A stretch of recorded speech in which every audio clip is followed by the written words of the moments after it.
You are listening to Radio Ramadan 365 podcasts. Bismillah ar-Rahman ar-Rahim, Radio Ramadan 87.7 FM, program Reflections with Shaykh Ruzwan Muhammad. We are reflecting on Surah Qureysh, the pair that we started this Ramadan, Fil and Quraysh, Suratul Fil and Suratul Quraysh. The last Ashra of Ramadan has started, and we are really looking forward to using Sheikh Ruzwan's vocabulary and construction of sentences, unpack Surah Quraysh. And as unpacking the first three ayahs, the sequence between them three, لإيلاف قريش إيلافهم رحلة الشتاء والصيف فليعبدوا رب هذا البيت الذي أطعمهم من جوع وآمنهم من خوف. And just to give people the background, really my fascination was with these last two ayahs of Surah Quraysh, which I'm really looking forward to once we get there, which is آمنهم من خوف فليعبدوا رب هذا البيت الذي أطعمهم من جوع وآمنهم من خوف. To me, when we sat like well before Ramadan, I wanted to see if this is the correct understanding, that if you do X, Y, Z, if you believe in a certain pattern, if you have connection to Allah subhanahu wa ta'ala, then He solves two problems. One is the problem of khawf, and the other problem is of economy, of your risk. الذي أطعمهم من جوع وآمنهم من خوف. So He gives you shelter from khawf, and He also أطعم, He gives you rizq. Now, before we get there, we need to understand Surah Quraysh as it is, with its layers, with its complication, with its complexity, and the beauty of the language. That ilaf means two things in two different verses. لإيلاف قريش إيلافهم رحلة الشتاء والصيف, and then comes فليعبدوا رب هذا البيت. So Sheikh, yesterday, Assalamu alaikum Sheikh. Wa alaikum salam wa rahmatullahi wa barakatuh. So yesterday got to this point of فليعبدوا رب هذا البيت. And I just want to maybe, again, a very quick recap of لإيلاف قريش إيلافهم رحلة الشتاء والصيف فليعبدوا رب هذا البيت. So إيلاف twice, two different meanings, two different shades. And I also got introduced to this term of cloud meaning cloud, or cloud meaning. So it's not one, it's many things, which makes it إيلاف. Yeah, Bismillah ar-Rahman ar-Rahim. So you pointed out a couple of things there. We've kind of gone from one aspect of the chapter to another aspect, because the word patterns in the especially the short chapters of the Quran are very rich in terms of meaning, in terms of signification, in terms of attachment to other issues that we will have to bring in. So Ilaf al-Quraysh is probably one of the most complex introductions to a chapter of the Quran. I mean, I can think of perhaps none other in terms of its complexity for something that's quite a simple thing, because essentially is a simple syllogism, basically a very simple logical argument being made here that God has given you this sanctity, ease of travel, ease of economy, and because of that, you should worship your Lord who saved you and preserved you from economic and poverty, economic difficulties and difficult straits, and also poverty, and gave you safety as well. It's a very simple idea, but the way it's constructed is interesting because it starts with Li-Ilaf, which we talked about, and we said that Ilaf is to do with ulfa, it's to do with sociability, it's to do with tranquility, safety, security, safe passage, social cohesion. All these things are in the first chapter. لإيلاف قريش. So it indicates the fact that the tribal unit of the Quraysh was fairly safe, and there was a degree of security, there was a degree of kinship as well. You could talk about that as well. And the second part of it, ilafihim, there, the ilaf, the same word, is actually used as a contract, or that was known and historically understood to be the contract that the Quraysh made with the surrounding regional powers and the international powers such as Romans and Persians, but also the Abyssinians and the Yemeni tribes. And so there it's talking about a specific type of contractual permission they had to travel north and south, east and west, without hinder, without any fear for their merchants, without any fear for their goods, some kind of protection that was there. And this was related to the Rihlat al-Shita'i wal-Sayf, which is the travel to the winter and the summer caravan routes. Okay, so these were considered to be points in their economic life which gave them prosperity and allowed them freedom. And the Rihla is quite an interesting idea as well in terms of, we didn't actually look at this idea of Rihlat al-Shita. Yeah, Rihla essentially is, Rahila is essentially, your Rahila is your vehicle. It's the mount or the animal you use to travel. And in those days, it was essentially, Rihla was something you did with a caravan, meaning a group of people came together to provide security, safety in number, but also they provide companionship. And so the Rihla was one of these things where you not only traveled, but you also learned. So you traveled and you traveled with other people. You learned about their manners, their custom, their personality as well. And especially given that this was in the context of trade. So the Prophet ﷺ, it's known that in his early years, once he came into his early teens, the Prophet ﷺ used to travel with his uncle Abu Talib on journeys. Especially, it's known that he went on northern journeys more than southern journeys. And those journeys obviously opened the Prophet ﷺ's eyes up to the environment, different cultures, different ways of ordering society as well. But it also gave an insight into the privilege of the Quraysh had of being able to travel and have safe passage. And the Rihla in that sense, is, for me, it's an interesting idea that you have, a journey, which, we all go through journeys. And the thing about this type of journey is that there's a worldly benefit to journeying. Now, a lot of people, in our time, even before, they travel for different reasons. A lot of people travel for economic reasons. I was reading, just today about, whole issue of political migrants and people that are refugees due to the fear that they have in their own country, for example. So people do the Rihla, which is this traveling for different reasons, mostly worldly, if you think about it. Even if you think about, in fact, most people that travel now travel because of worldly reasons. It's either to do with economic need, poverty, or it's to do with worldly need or desires such as traveling, such as tourism. There's a benefit there. So there's a benefit in the travel, there's a benefit in the movement. But there's also a type of traveling which is to do with, traveling towards the spiritual as well. So, the Prophet ﷺ, we know that the Hajj is an obligation upon adult Muslims. Man istata' ilayhi sabila, as the Quran says, whoever is able to make a path towards it. So istita'a, which is the ability to go on Hajj, was defined by the Prophet ﷺ as being a zad wa rahila.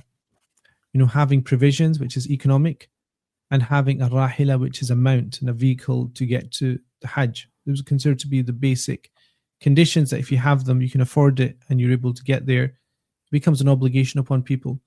So the Rihla was, sometimes it was worldly, but also it was otherworldly as well. It was spiritual, such as the Hajj or the Umrah. And so what's happening here is the Quran is telling them about essentially a worldly Rihla, a worldly journey, a worldly movement that they're able to do freely.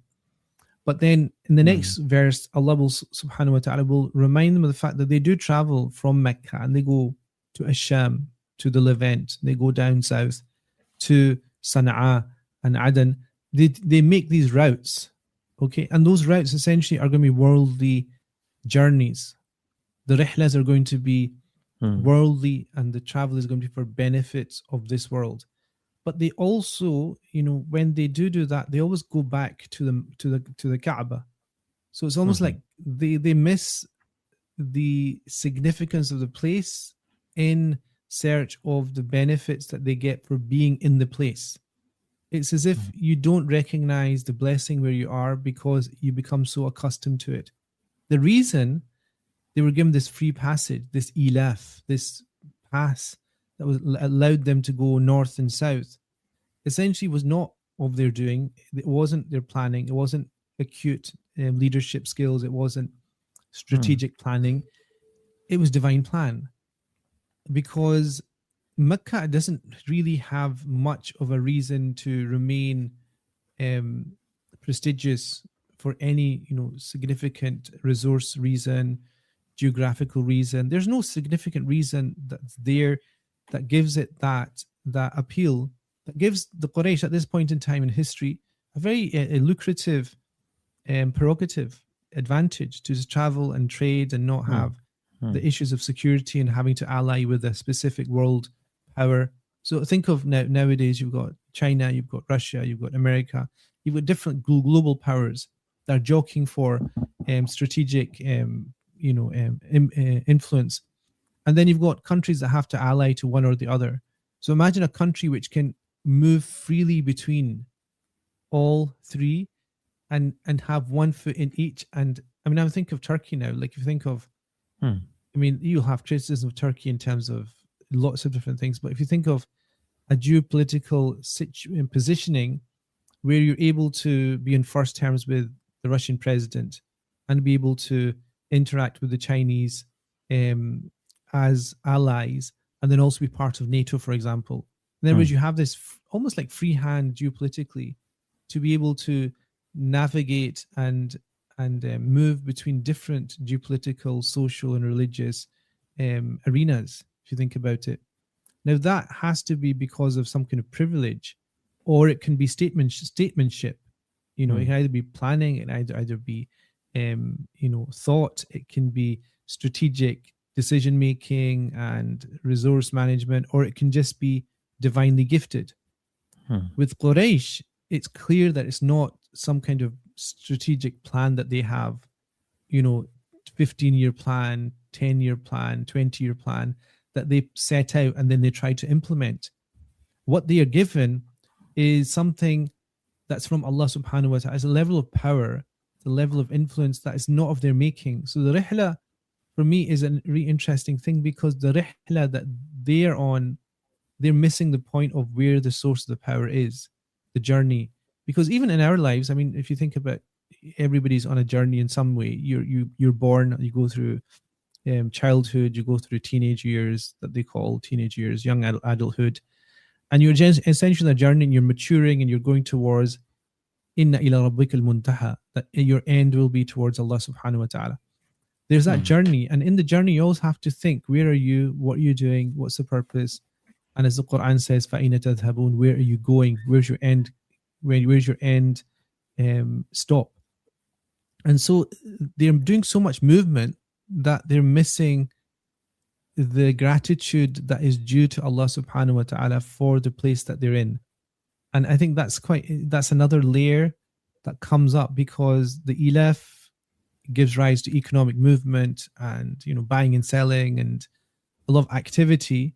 But in that activity, as you know, you can miss the purpose and point of life. If all that you're thinking about is progress, economic prosperity, ease, then you lose the core thing that gives you real power.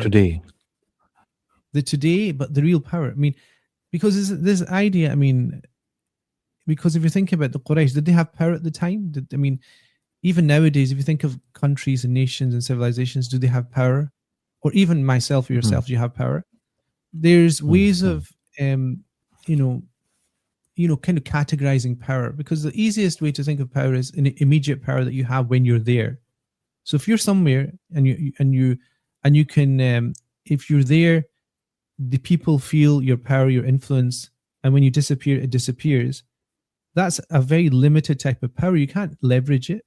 You can't scale it, for example. So if you're not there, you're not there. So this type of direct power is one that the Quraysh may well have had, but it wasn't sufficient, which is why the Quran indicates towards the fact that they have a different type of power, which is to do with, they have a position. They have a position which is they're considered to be the safeguarding tribe of the Kaaba. So if another tribe, say, replaced them, say Bani Kanana or Bani Tamim or Bani Bahila, they would be given that positional power. Now they're the custodians of the Kaaba. They're part of the Ilaf confederation that can travel north and south. But it was the Quraysh. But it can be lost. But sometimes you have a type of power which is to do with a lot of effort. You're required to nurture it, which is a kind of relational power where you use networks, you use influence. In other words, you yourself have the ability to influence other people that influence other people, and they always essentially turn and refer their power back to you as a person. So you might have a teacher, you might have a scholar, you might have an academic who is influential, who influences other people, and then other people say, well, this is the reason why I'm doing this, because this person, you should really listen to him. And it can work both ways, that kind of relational power. Because if you think of the Epstein files, there's a kind of reverse morality there where this person is a kingpin who then connects other people, and they then do things in their own sphere, but essentially they're in some way tying back to this very demonic, immoral core, which is relational. So this person knows this person can help you here and can get this contract and this, and it's very messy once it uncovers. But then there's also another higher level, which is structural power, which people talk about, which is the structure of the state, the structure of the United Nations or the World Bank or the IMF or trade agreements. These are structural things that if you set them up right, you will be able to control a lot of things. This is why when we were talking about when I was talking about I think it was in the extraordinary show we had about the Iranian situation, we were talking about power, and I think the thing that we were talking about is fighting for what's the best way of helping the people in Gaza, for example. And I mentioned that you have to ally with the global external south, or the global south, or non-European powers, to create a different global order, because that will be a structural power. Nobody can get, you have a separate currency, reserve currency, you have a separate clearing bank system, you have all these things that are structural. You set up an alternative world legal system which operates amongst those countries. You bypass the structures that are created that create slavehood amongst all these countries, and then you create an alternative which is structural. But the thing that the Prophet ﷺ came with was beyond all that. It wasn't just direct power. When he was there, people felt his power. It wasn't even positional power, that he's the prophet of God, therefore he has power. It wasn't the fact that he influenced so many different people. And it wasn't even he had structural power, which is, the Quran or the rules of fiqh or these things the Prophet instituted through his teachings. But the Prophet had something else, which was ideological or thought power, which essentially is way beyond. It's conviction power.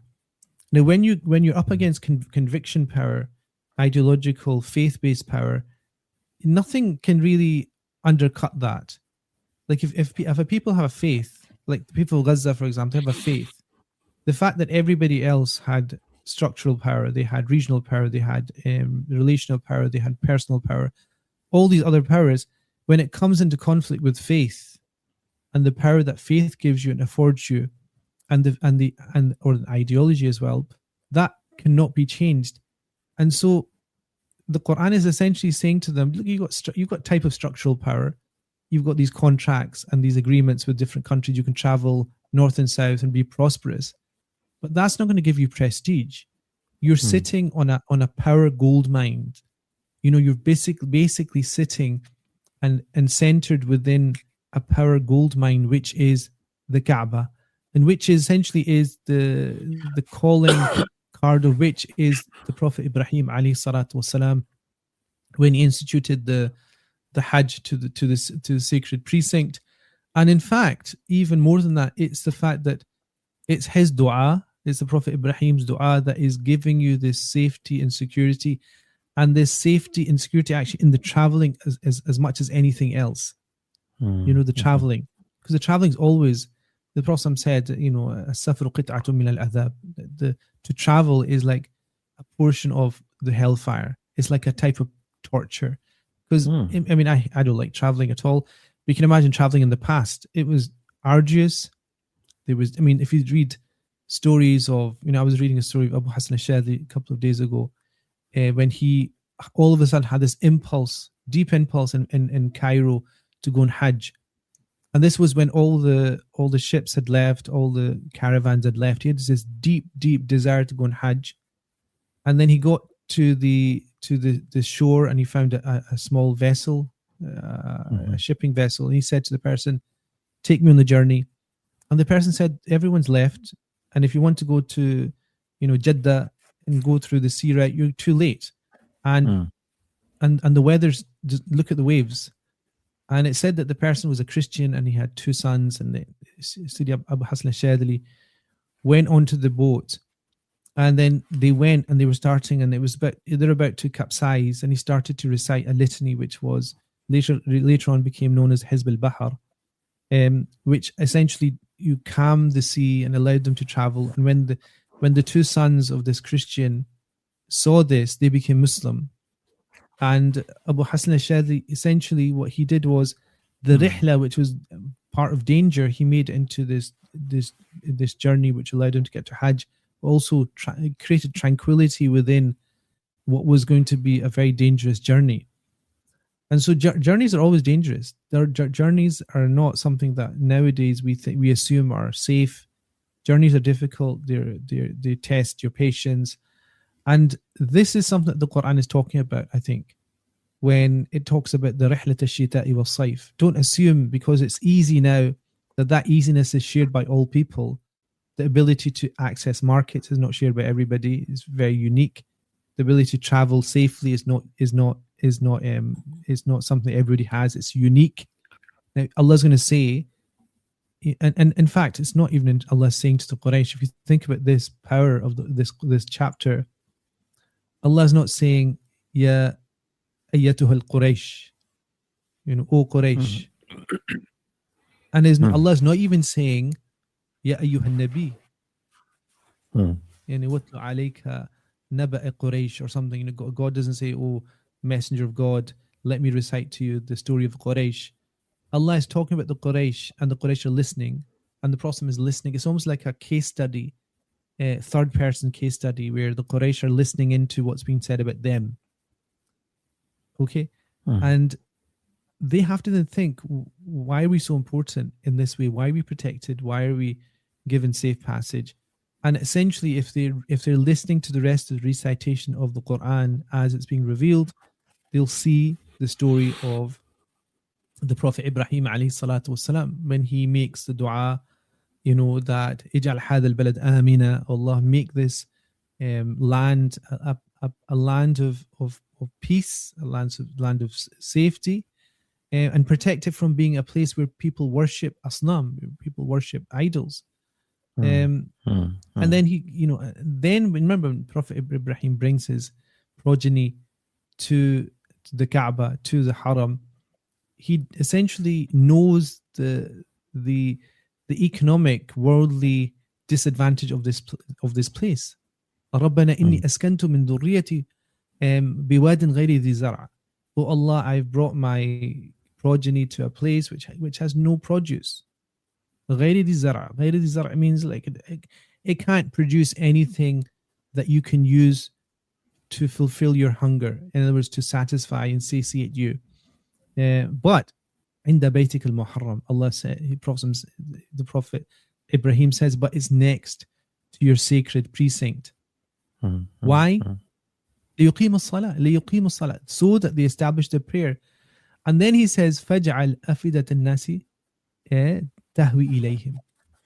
But that's really powerful because it goes back to the issue of ilaf. His dua is essentially, Allah, I brought my family here where there's no provision, there'll be absolute poverty, there'll be hunger, but it's next to your house. So Allah, allow them to establish the prayer, and also allow people's hearts to أَفِدَةِ النَّاسِ تَهْوِي إِلَيْهِمْ. Make the hearts of people veer towards them and be drawn towards them. Now, if you think about it, why did the Abyssinians, the Persians, the Byzantines and the Yemenis agree with these trade agreements with the Quraysh, unless there was something about them that they were pulled towards? When you go, why would they? What benefit would they have in doing that? Unless there was something about the Quraysh that made them feel inclined towards them.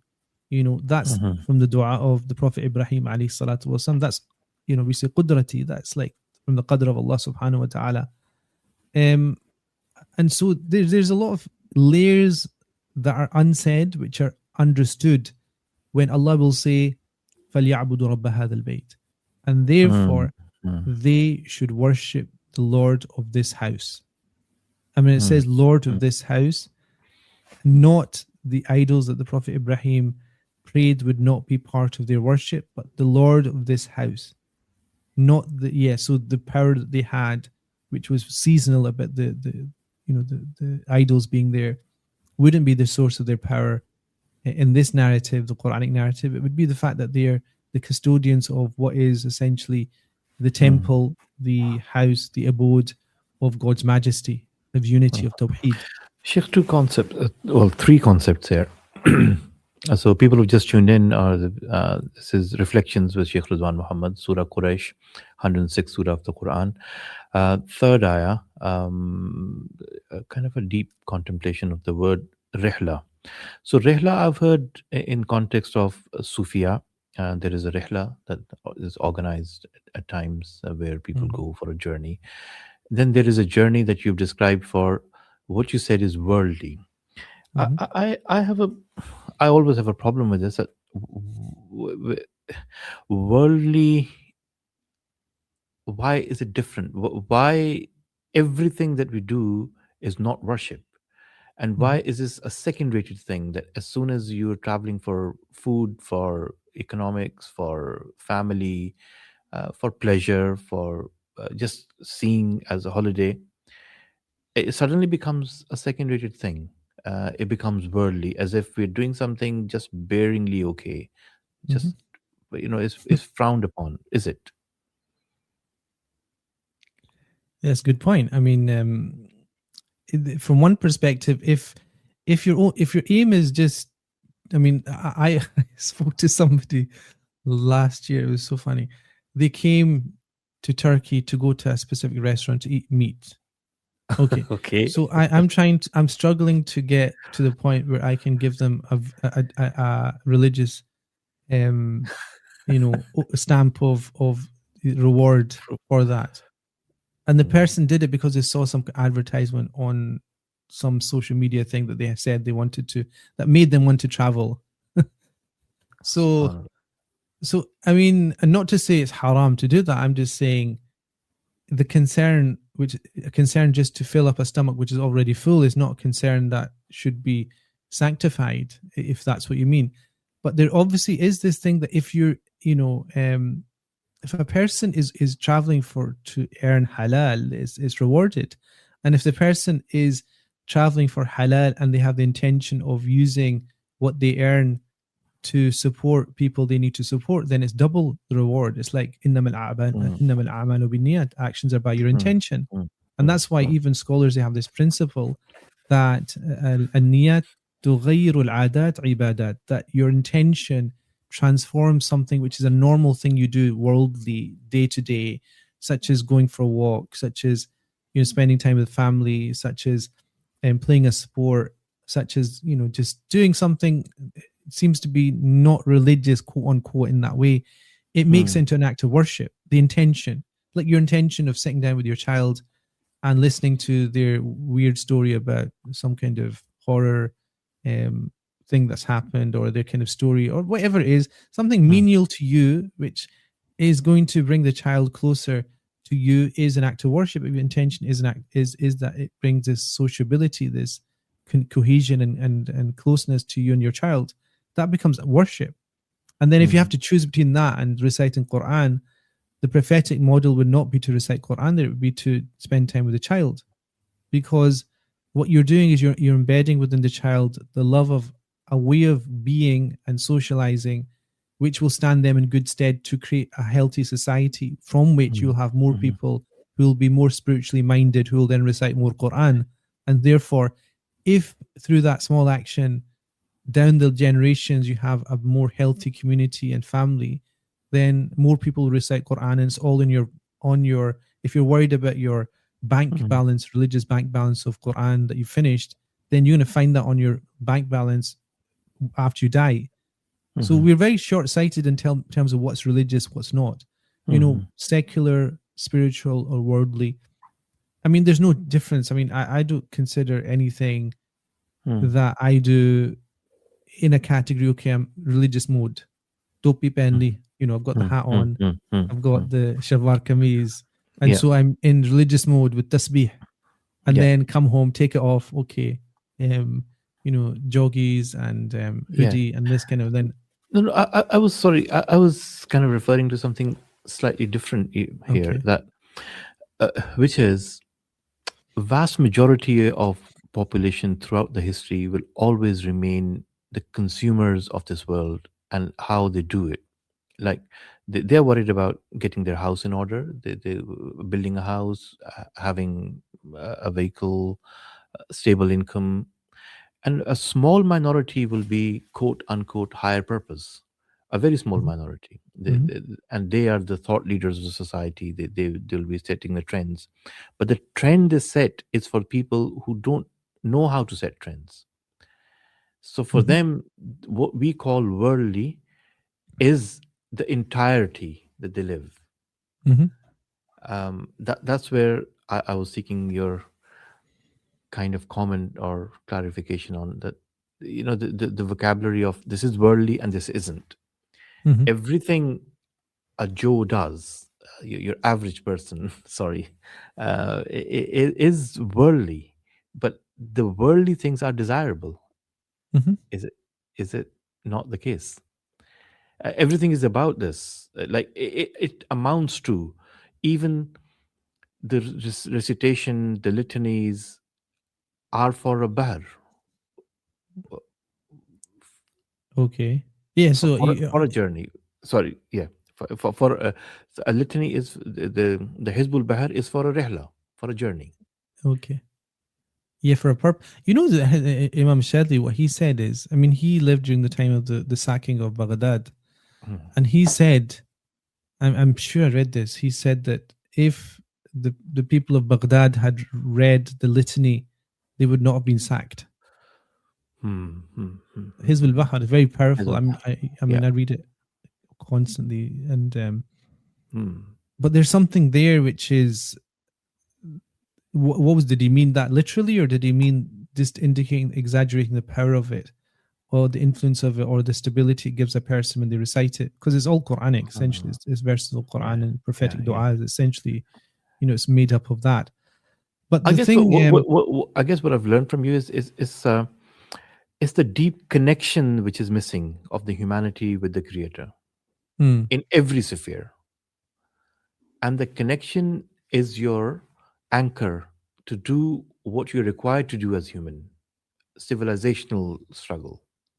But the anchor. So they have this concept. Yeah, they have this concept which is in Tasawwuf, which is Khalwa Dar Anjuman. So if you've heard of this, this is like Khalwa Dar Anjuman is like yeah. Bilkul sahi hai, bilkul. You know the idea, don't you? Yeah. In Persian, so in English it'd be having this close seclusion with God, even in the context of being amongst people. So you imagine you're president of a really busy country. You've got 7-8 major geopolitical issues on your table in the morning, and you've got internal economic crises, and you've got insurgency, and you've got all these things, and you've got your family. So all of that, a person in that state of mind with all those things on their table, it's interesting. A lot of people, I mean, you obviously know my kind of political views, religious political views. And I was reading an article last night about what would change if we had a khilafah yesterday. And there was a person who, it's good to live in fairyland, like cloud cuckoo land. But he said, if we have a khilafah tomorrow, this is the 10 changes that will take place. And he basically listed all these 10 things. And they're basically, what's the purpose of telling people they can travel without passports, and there'll be no usury, and there'll be no wars, and people will be able to live in peace? So it was almost like a utopia that the person created, and then he's going to go to sleep and wake up the next day having to pay his bills in fiat currency in a country where he is basically, according to him, completely enslaved. So there is a way of thinking about things where in your mind you think being a leader is very easy. But I mean, people have struggled just leading a family. I mean, just providing for their own family. Forget their extended family. Forget having influence in local politics, regional politics, national politics. Leave aside having to then dabble in the religious authority issue. And then they criticize a lot of the rulers because, they're basically sellouts. I mean, it's one of these things. I think there's a lot of lack of gratitude and understanding and appreciation and different things mixed up in the Muslim psyche at this point in time.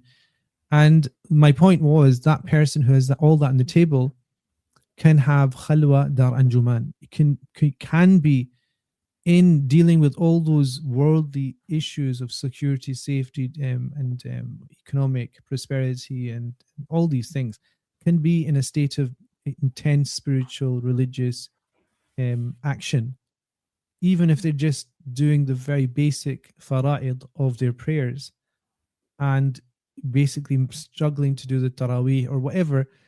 In doing that, this is why when the Prophet ﷺ talked about the famous hadith in Bukhari about sab'atun yudhilluhum Allah fi dhillihi yawma la dhilla illa dhilluhu. There's 7 people, and there's more actually, but there's 7 types of people who will be under the shade of God's throne, and there's no shade except the shade of God's throne. And the first one is Imam Adil, a just ruler, a just leader. Justice, not a pious leader, not a muqri', mufti, mujtahid, a Maulana Peer, with a flowing robe and turban and all the rest of it, with all respect to people that think that should be it. Adil, just. And if you were to see a just ruler, I guarantee you would strike them off as being a good Muslim. But unfortunately for you, they're under the shade of God. So justice means to juggle all those worldly things in a situation where you basically don't have the ability to sort it out. Like if you think of any worldly situation now and you were trying to sort it out, there's no way you could have absolute justice because the complexity of all the elements that go into the way the world works today. And so that means that the rihlat al-shita'i wal-sayf, this kind of traveling for travel and prosperity, is not a problem in and of itself. In fact, you should do it, but you should always relate it back to where its source is. So God is not saying, stop your travels. What are you doing? Stay in Mecca and worship God in Mecca. He's not saying that. God is starting off something which is a very, very interesting way of pulling somebody in, which is to tell them about how they are, all the blessings they have, and the fact they're doing well, and then pull them into a message. It's a basic da'wah. It's a da'wah trait the Prophet used, which was to speak about what was interesting to people, and then pull them in. So in the Prophet, when he wrestled with people, he wrestled because that was their interest, and then he said, "Islam taslam, become Muslim, you'll be safe." So, like a child now, if you go to a child and say, the Isha prayer is made up of 17 rak'ah according to the Hanafis, and you should do this and that, The child's not going to listen to you unless you talk to them about Mhm. whatever they listen to. And they might be listening to music and you think the music's haram, but you still have to engage with them. They might be infatuated with football and you have to talk to them at their level to then get the connection to the point that you can talk to them about something more important that is going to change their life. And that's what the Prophet used to do. I mean, think of this, the famous hadith of when the Prophet went to the house of a young child who had lost its small sparrow that the child used to play with. Umair, young child Umair, in the household of Anas ibn Malik radiallahu anhu. He went and the Prophet saw him sad, and the Prophet, said he found out about the fact his sparrow, which he used to play with, had died. And the Prophet, sat with him and consoled the child about the sparrow, conversed with the child. So the child was now connected to the Prophet ﷺ, and the Prophet said, Ya Aba Umair, mada fa'ala nughayr? Oh, what's happened to this dear bird of yours? Don't worry about it, And then you can imagine the impact of that on the child. The Quraysh are being spoken to in a very similar way. They're being told about, you've got this contract, you've got this ease, ability, and movement. So think about it, reflect over it, and let's bring it back to the source of that, which is how the house and ibadah and the worship of God. Do you not think it's befitting of you, with your honor and dignity that you now have, to relate it back to its source, which is فَلْيَعْبُدُوا رَبَّ هَذَا الْبَيْتِ, Rabb, the Lord of this house. We'll take a short ad break, and inshallah we'll be right back. Kind of toiling with this concept, reflecting the three power structures that's been described in the previous or in this segment: relational, structural, and the power of belief, the power of thought, your faith. So after the break, inshallah, more on that. नहीं है मगर हमने आँखों से देखा नहीं है मगर उनकी तस्वीर सीने में मौजूद है जिसने लाकर कलामे इलाही दिया जिसने लाकर कलामे इलाही दिया वो मोहम्मद मदीने में मौजूद है छोड़ना तेरा तैबा गवारा नहीं. Reflections with Shaykh Ruzwan Muhammad, Surah Qureysh, ayah number 3, فَلْيَعْبُدُوا رَبَّ هَذَا الْبَيْتِ, kind of impressing on the concept of what this means. Moving on from ilaf, the trade routes, the security, privilege, leveraging their position, God-given position, and then Quraysh have been asked to ponder on what is the most important thing. So Sheikh, three power structures you kind of talked about: relational, structural, and the belief. So is this the foundation of what's been termed as political Islam? Well, that's how long we got left, by the way, until iftar? Oh, we've got 15 minutes. Why go into such a political thing just before iftar? Is this the foundation of... No, I don't think it is. Political Islam essentially is answering the question of how to instrumentalize power that is part and parcel of the world, and how the way that the world's ordered into the current global structure. So the global structure now is state-based. So you have nation states. Within those, you have to operate within the systems that are there. And essentially influences it's a naive thing, I think, personally, to think this, but influence is based on politics. And I think the major failing of political Islam is the fact that they've misread power and reduced it to politics, which is not really the way the world works. It's based upon, I think, structural power much more and ideological power. So anyway, that's a kind of... I think that's just a misreading of history, which you can see the reason for it, but I think that's just a misreading of where power lies. So, فَلْيَعْبُدُوا رَبَّ هَذَا الْبَيْتِ is indication of the spiritual power or the power of belief? I think when I was talking about power, I was more talking about, influence and leverage. And when you're going into the type of power which is omnidirectional, essentially it's beyond structural, because remember, structure can change. So when I was saying that the global south should create and is trying to create an alternative power structure, structural power systems, that will replace another structural power system. Okay, the United Nations, IMF, World Bank, global fiat currency processes. That's a substantial, serious change in structural power. So structural power can change and can be replaced by alternative power structures. Ideology and faith can't. Faith specifically cannot be changed in that way, because once you accept what it is, it's a question of your adherence to it, and no one can come in and take it out of you if you have it. And so the structure is informed by an ideology. Yeah, so structure. Yeah, the modern structure is informed by ideology. It's like liberalism or neoliberalism, which basically dictates the world global order. Individual. So individualism at the very core of that.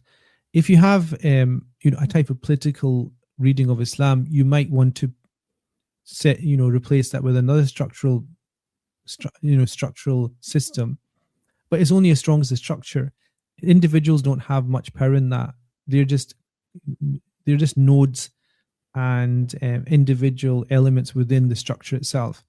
What ideological and faith power does, it takes you outside and above the structure itself. Like, you're not dictated to by structure. You are beyond structure. This is why in human history, faith has always been one which stood up to power, structural power. If you think of the story of Nimrod, Fir'aun, the Prophet with the Quraysh, the Prophet stood above the structural powers that they had, the contracts, the way that they ordered even the calendar. We didn't even talk about that. The fact that you have a solar calendar, which is, the traveling north and south during winter and summer, was also allied with another type of calendar, which was the lunar calendar, which was to do with religious observances. And the Quraysh used to have, and the Arab tribes used to have the ability to change the order of even the religious calendar as well. So they had structural power. If they decided that Rajab wasn't going to be, were going to move Rajab from one place to another, they could do it if they wanted to fight, or they wanted to have, a kind of conference, or they wanted to have some kind of festival. They would change it. So they would have the ability to change the structures. But one of the things the Prophet came with was the insistence on the fact that the ideology and the faith operates above that change and that tinkering with structure.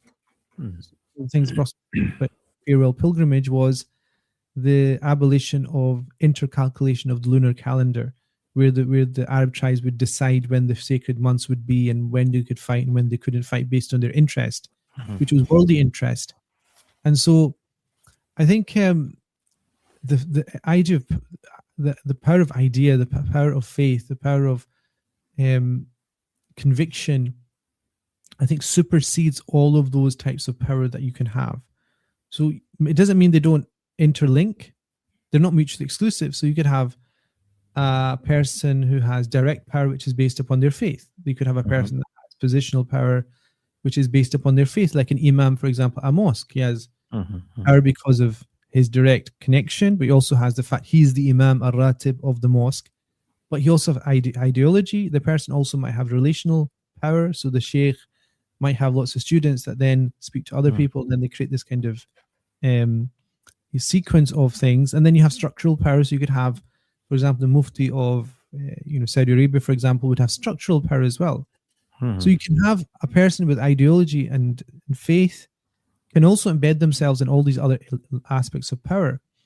But the person who has faith power based on faith and conviction, can never be infiltrated by any other type of power or overridden by any other power, because it's based on conviction. And when Allah is saying فَلْيَعْبُدُوا رَبَّ هَذَا الْبَيْتِ, it's telling them you can have you can have an honor which is untouchable, because those safe passages, trade passages can come and go. Safety can come and go, but this idea of tying into a source of power which is beyond time, beyond space, which is al-ma'bud bil-haq, which is Allah subhanahu wa ta'ala, who is al-mu'ti, al-mani', al-qabid, al-basit, all these things, that gives you a power that ties you in with the prophetic message of the Quran. It ties you in with your forefather, the Prophet Ibrahim alayhi salatu wasalam, and therefore it gives you an eternal power, like this kind of timeless eternal power, which will be the answer to the Prophet Ibrahim's dua. Make the hearts of people tahwi ilayhim, make the hearts of people, meaning of humanity, Japanese, Mongolian, Mauritanian, American, South African, tahwi ila هذا القبيلة, هذه القبيلة. Quraysh is a small tribe, and everybody's going to then focus in on them and be drawn to them. For what reason? They're the custodians of, the Kaaba and the sacred precinct. So, if I go back to these ayahs, لِإِيلَافِ أَعُوذُ بِاللَّهِ مِنَ الشَّيْطَانِ الرَّجِيمِ بِسْمِ اللَّهِ الرَّحْمَنِ الرَّحِيمِ لِإِيلَافِ قُرَيْشٍ, since the Quraysh became accustomed, إِيلَافِهِمْ رِحْلَةَ الشِّتَاءِ وَالصَّيْفِ, accustomed to the journey of winter and summer. فَلْيَعْبُدُوا رَبَّ هَذَا. So it is in a way a warning. Is it a warning that, look, what we have bestowed upon you is not your merit, it's not your effort.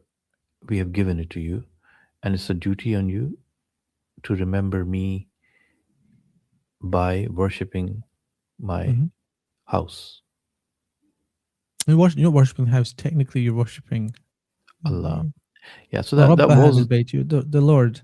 But it's not fear. I'd push back on the fact it's fear. It's the other. It's the opposite. It's enticement and endearing the Quraysh by recognizing the blessings they have, to then fulfill the blessings. So it's a reminder of blessings, and you could say the fear comes from the previous chapter. This is why I said these two chapters are interlinked, because Ila fi Quraysh is the fear that is the shot across the bow. It's the Nadir. It's Nadir. One of the names of the Prophet is Nadir and Bashir. So Nadir is the name of the Prophet, basically means the one that warns. And Nudra in Arabic comes from the root, which is to do with the arrow exiting the bow. When you shoot an arrow, in archery, there's a sound that leaves as soon as the arrow leaves the bow. When that sound emits itself, it's a warning to the person who's about to be hit that they're going to die, because that's where if you were to shoot an arrow towards an animal, as soon as it leaves, they will look around to the noise. But by that time, it's too late, because the arrow would have reached the animal. And Nudra and Nadir is a warning, and Surah Al-Fil essentially is a warning to them. It's a reminder of the protection they had, but it's also a reminder of the fact that are they the Quraysh in terms of the victim, or are they now in the position of Abraha as the aggressor? And that is left in Surah Al-Fil as a thought in the mind of the Quraysh. But then when it comes to Surah Quraysh, it's about the blessings. It's about this safe passage, this ease, this tranquility, this privilege that they've got, this privilege that nobody else has. But it's only a zikr. It's not a declaration that we will give you. It's stating the fact that we have given you. Yeah, that's it. It's a blessing. So a blessing, you don't ask somebody to give gratitude for a blessing before they have it. Yeah, they have to feel it, they have to experience it, they have to benefit from it. And like if you're about to break your fast, your gratitude comes once you open the day and you have the water and you have the food. When you taste it, you give gratitude. You're not going to give gratitude before it, apart from like you go through the motions of saying Alhamdulillah for the blessings that we have in front of us. But essentially the real gratitude is when you're experiencing it, and then you can give the gratitude. The Quraysh in the same situation, they've tasted and experienced and utilized that privilege and that blessing, but the gratitude's missing because they've filled the Kaaba with idols. There's a disconnect. There's a mismatch. There's a mismatch which is there, and God has allowed them to have the mismatch for a reason, which is that the final prophet will come to them and he will call them to remove the idols. And that will be the fulfillment of the gratitude if they're able to then remove them and really فَلْيَعْبُدُوا رَبَّ هَذَا الْبَيْتِ. And in the verse, actually, there's an indication towards the idea that they're actually worshipping something else that they shouldn't be worshipping. فَلْيَعْبُدُوا اللَّهَ. It could have been like that, and worship God. They could say, okay, we'll worship God and the other things. But the verse is very specific that the Lord of this house has no justification to have anything in it except emptiness. The emptiness, which is an indication towards the existence of Allah subhanahu wa ta'ala, and not the idols that they've have filled there, because that's what they would have said. We will worship God and we will worship idols. They are the partners to God. So, Shaykh, coming to the end of this, almost like we still have about 8 to 10 minutes. And the question that comes to mind... a long 5 minutes then. 8 to 10 minutes we have. And that is, why keep the cube as a confusing thing? How is it different from any other idol? Why not just worship Allah? And why do you have to go around it 7 times? Why do you have to kiss the stone? Why do you have to go there to remember Allah? And there is a deep reference here. Again, as you said, it did not say worship Allah. It says worship the Lord of this house. So the house is retained as a symbol of worship. What's the kind of a deeper dimension behind this? The deeper dimension, obviously, you're playing devil's advocate here, because what's the purpose? Why have the house? Why not remove it? Because human beings live in time and space. We live according to calendar. Look at that. The fact that they benefit from the travel north and south in the winter and the summer indicates that people live during, based on time. Your day is broken up based on sunlight and daylight and night. And so the benefits of that, you experience them in terms of time. You also experience them in terms of place. So there's places you go to where you can benefit and congregate. So we don't live in an AI projection in our minds where there's no times, there's no space. There's people working at that. But essentially, it takes us away from our animal nature, our biological nature, which is that we live in time and space. And living in time and space, you need to have focus. Like, you have to have a center that you turn towards. You have to have a direction that you aim towards, a purpose that you work towards. There's always some kind of directionality in everything that you do. Like, even biologically, you have a child, you look towards the child, you don't just speak to it and have your head turned, because there's a directionality. And if you meet somebody important, what do? You turn towards them, you don't turn your back on them. And so if you're in a state of worship, you cannot then cut off the way that we work and operate as human beings, all of a sudden short circuit it and say that God is everywhere. God is everywhere in the sense of his knowledge. فَأَيْنَمَا تَوَلُّوا فَثَمَّ وَجْهَ اللَّهِ. The Quran itself says that wherever you turn, there you will find the countenance of Allah subhanahu wa ta'ala, because people prayed and during the time of the Prophet towards different directions because of bad weather, and they couldn't tell the direction of the Qibla. The Prophet was given that verse to tell them, look, God is not restricted to any place. As human beings, if you were to take a pilgrimage, the pilgrimage has to entail travel. It has to entail journey. It has to entail the benefits of journeying and the wisdoms that come with journeying and the difficulties that come with journeying. Otherwise, you would say, it's time for Hajj. Everybody, okay, in a couple of months, we just want you to sit in your house and meditate. And we want you to meditate. You just, in no direction, in no specific, but you have a time. Even the time, you could say, well, why is there a time for it? We need, human beings, times and places. The whole thing of Islam, if you think about it, times and places, the month of Rajab, month of Sha'ban, Shawwal, Ramadan, Dhul Hijjah, Rabi al-Awwal, all these are opportunities for you to get the bargains, as we say, like Laylatul Qadr. If Laylatul Qadr was every moment in the year, nobody would search for it. Mm. The fact that you have it at a certain time, like, you know, the worst analogy is Christmas sales or something, Boxing sales, but essentially everything's a bargain at that specific time. And so to search, the human psyche is made up of elements that look for opportunities in terms of, like, when we were hunter-gatherers, we were focused in on where the most